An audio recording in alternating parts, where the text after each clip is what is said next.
Hello YouTube. Today I'm going to be working on the 40-gallon breeder here and do a couple water changes. Mainly what I need to get done is cut off the top of this mushroom cloud of stargrass here. It's starting to cast a big shadow and kind of suffocate the other plants from the light. So I got to get that cut off. We'll restore light down here.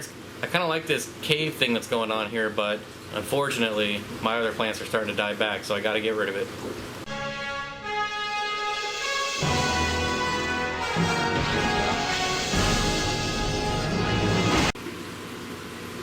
So just to give you kind of an idea of what a top of a 40-gallon breeder looks like, that's all stargrass. Well, this is just some floating plants here. But other than that, all the way to the return, all the way to the other side, just a few inches over here. So normally I would just cut the top off and sell it, but I let it go too long, and since there's no water flow in here, I mean, you can see it's just covered in algae and there's snails, so I'm just gonna cut this off and probably throw it away. All kinds of snails in here though. Fortunately a bit too small for my puffer. Look at this, this is just like all held together with algae. String algae, hair algae, all kinds of algae, so not worth selling. Trust me, you don't want this stuff in your tank. Maybe next time. Because I can pretty much just pile it on top of the mat here. Crazy. There's a nice little section over here. Nice and green. There's also duckweed in here, so just not a good candidate for selling.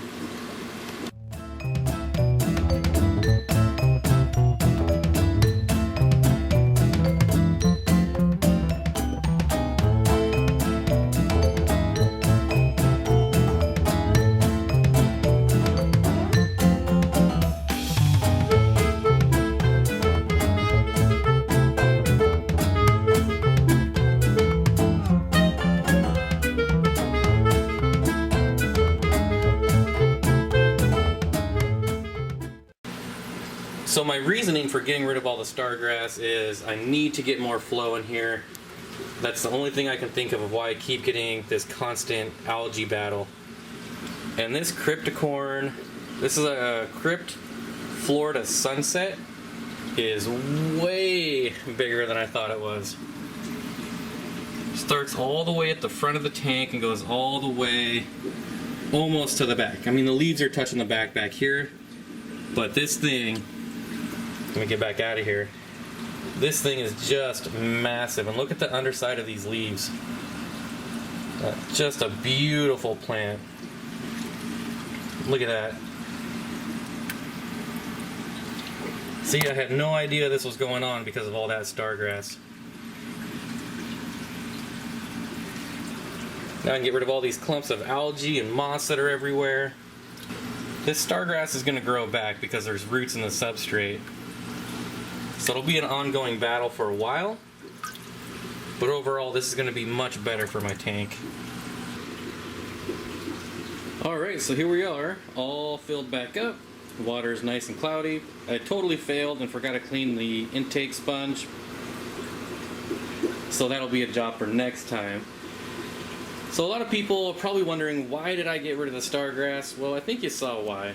It grows way too fast, it blocks too much light and restricts too much flow, and I think that was one of my major causes of algae, because the algae was always building up front and over to the left here, and it was like massive clumps. So basically where there was no water flow, that's where all the algae was. And also, since my dwarf chainsword here is starting to take off, this is what I want to carpet basically the entire aquarium. So that'll be my new carpeting plant. I put it in there about a month ago and it's finally starting to spread and get kind of bushy. It'll probably outcompete these crypts, so I might take them out, but I might leave them in, I don't know. Still on the fence about that. You know, I got a nice big clump over here. It's not the most common crypt, so I don't think I want to get rid of it, but for now we'll just see how this develops and how it grows out. So it's been 2 days. I'm just checking back in on this tank. You can see we have algae forming on the glass.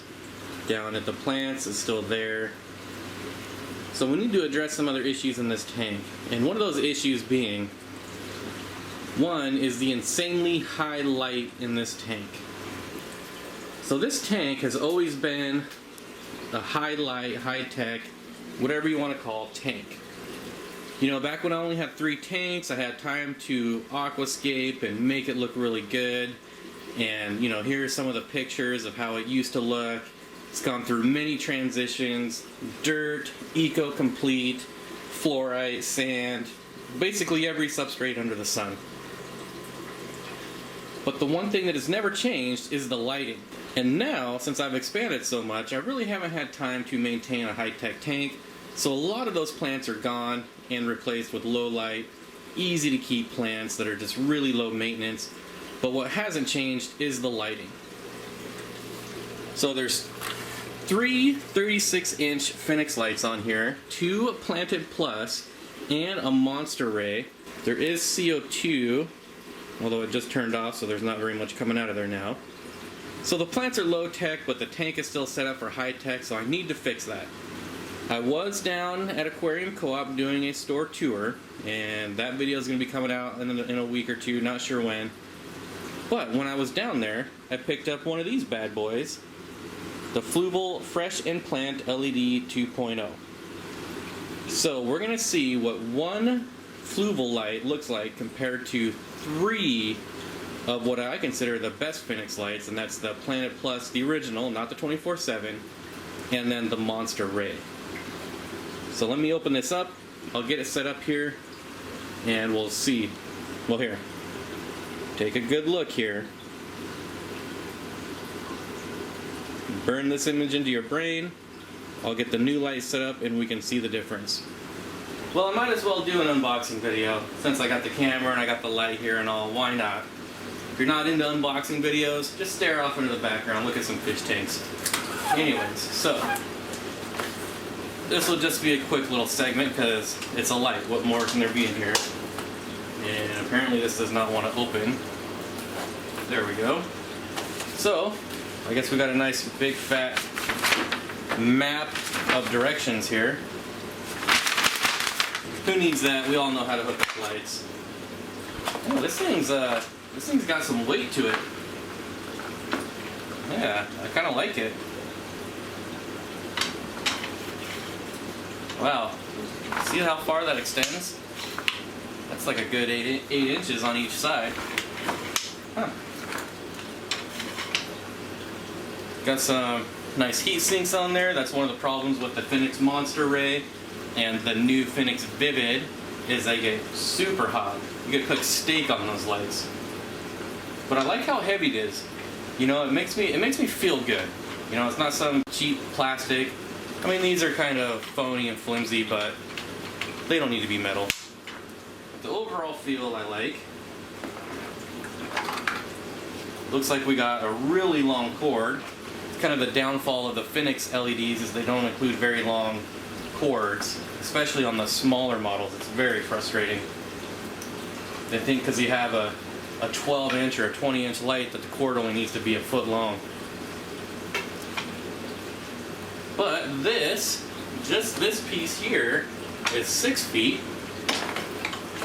And then you got the attachment here, which is another 6 feet. So we got 12 feet of cord here. That is outstanding.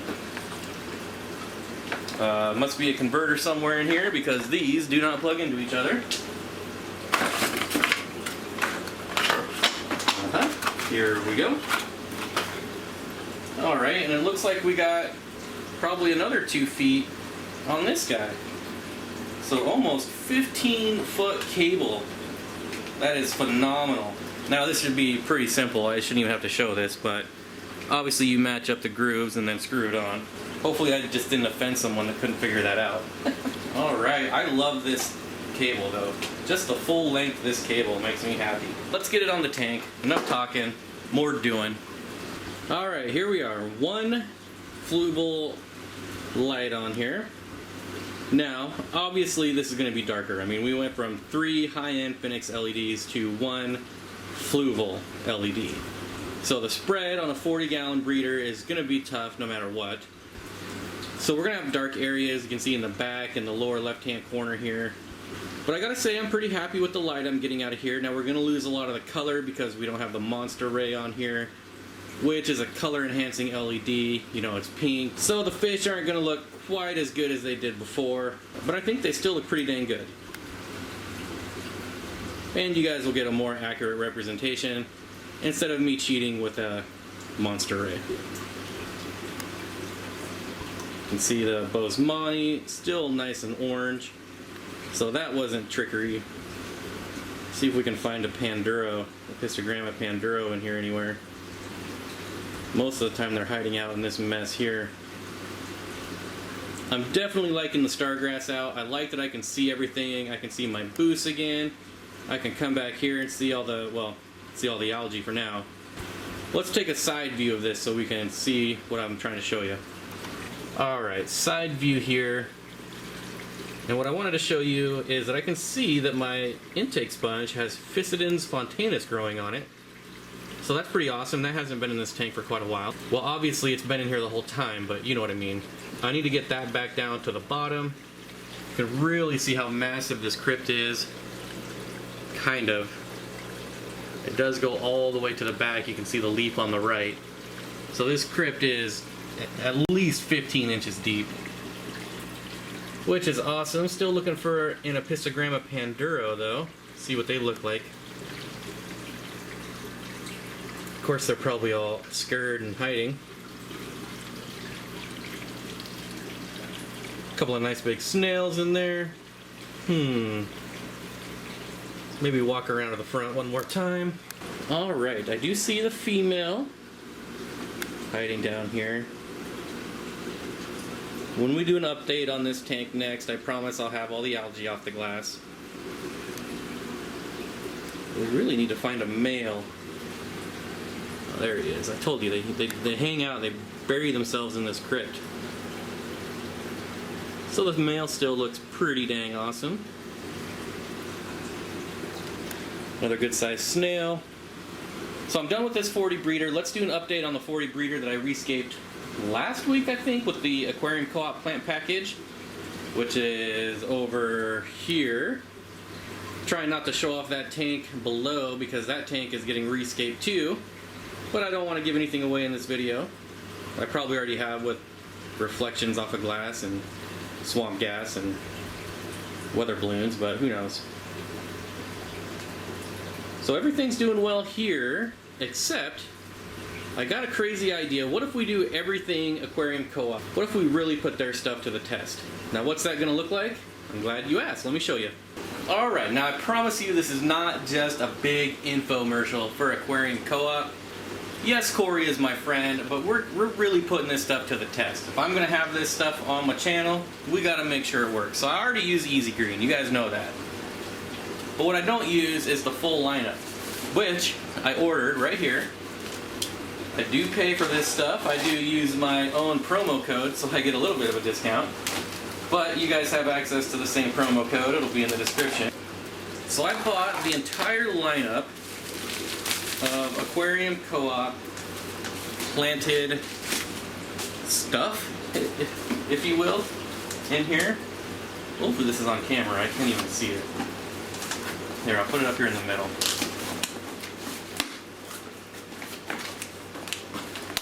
Okay, so what does that mean? I got the root tabs, check. I got the easy carbon, check. And I got the easy iron, the easy iron. And I got my pumps, and I got my,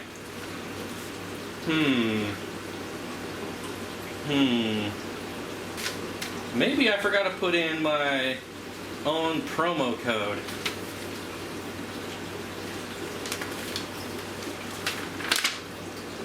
Yeah, I did. I totally forgot to put in the promo code. I'm an idiot. Alright, well, what are you gonna do? Too late for that now. Oh, and of course, stickers. That's what really makes the plant grow. So looking back on the tank, I do have a few problems here. And I don't even know what they're problems, but you can see I'm kind of getting some fungus on this bulb. And I don't know if that's the same white fungus you get when you put new, like, manzanita wood. When you put manzanita wood in there, it gets that really white, fungusy, crappy looking stuff in there. The autos and bristlenose plecos, they all eat it. But it's still unsightly. But no action from these bulbs. I don't know that I've ever planted a bulb that already wasn't growing. So I don't know how long these take. There's one behind the pot back there. Two is I think I might have killed my Anubias coppifolia. If this bleeding heart tetrad get out of the way. You see how it's all white? Get out of the way. But you see how it's all white and this is getting fungusy? That's totally my fault. I used way too much super glue. So hopefully it'll pull through. If not, totally my fault. But all the other plants are doing well. The onion plant's growing. The Pogostemum stellatus octopus is still in immersed form. But you can see it's starting to make the transition. And you'll see all these new, so you see all these new leaves coming out, how they're way thinner. That's the submerged form. The leaves are going to be way thinner, way longer. The crypt is still alive, which is good because it's pretty hard to kill this. The Amazon sword is doing well. And the Aponogeton alvaceus still alive. I would say so far everything's looking good. Something's been digging here though. The Cories are happy, they're always hanging out over here. And I know I had a lot of comments on the bleeding heart tetras, how they had white spots all over them, and that no, they didn't have ick, that was just the oxygen from doing a massive water change. So it was all the little micro bubbles that stick to the fish. Bleeding heart tetras are up here wondering where their food is. And the Nicolsi back here, the tank boss, still doing his thing. He may be the boss of the tank, but he's sure scared of me, as he should be. Alright, so we know the Easy Green is 1 pump per 10 gallons. Get that off of there. Throw that down there. So 1, 2, 3, 4. We got the Easy Iron, and that again is 1 pump per 10 gallons. 1, 2, 3, 4.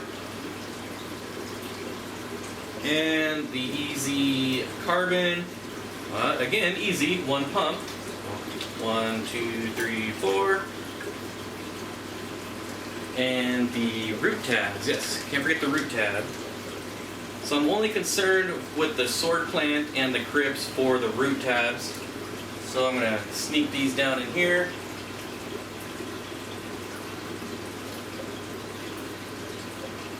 Got that one.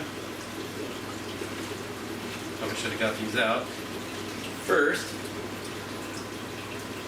I like that they sink, although I would assume they probably all sink. The only other root tabs I've ever used are the C-Chem ones, and didn't really make much of a difference for me to ever buy them again. So I don't know. We'll see how these do. Might as well pick up all this crappy Java moss that's in there. Throw that out. And there we have it. So I probably won't do weekly updates on this tank simply because I've already got videos uploaded and scheduled, and but we'll definitely check on it every once in a while and see how it's doing. And we'll get the lid back on there. Put some fry food in there now that they're all scared. I'm sure the first thing they're going to want to do is eat. Put the lid back on. And there we have it. Alright YouTube, that's going to do it for this video. I hope you enjoyed it. I do have some more projects coming down, some more videos. What are we doing? I rescaped the tank below this. Well, I'm kind of in the middle of it right now, so I didn't want to show you. I've got 5 or 6 new species of fish that I haven't shown off in a while. I went down to Aquarium Co-op and I broke in a couple hours early and was able to do a private behind-the-scenes store tour, so that should be pretty fun. So these are all videos that are coming out. Unfortunately, of all my projects I'm working on, the saltwater tank is not one of them. It's just taking a back seat. It'll get there though. Stick with me if that's why you're here. It'll happen eventually. Maybe. But yeah, I hope you enjoyed it. Go ahead and subscribe if you haven't, and I will see everyone tonight on the live stream, 5 p.m. Pacific.